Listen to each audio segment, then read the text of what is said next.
How to extract audio files from video using VLC. You can easily extract any audio files from a video using the application of VLC Media Player. Open up your VLC Media Player and then click on Media.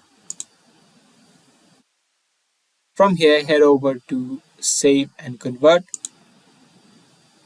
Here, choose the file that you want to convert and extract the audio of. After you choose the file, click on Save Convert. Now on the profile, make sure you choose the MP3. Choose MP3 and click, and also choose the destination.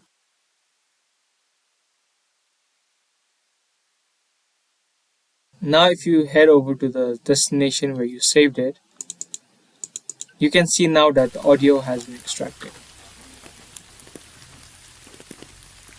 This is the sound of rain, which I've converted, as you can see.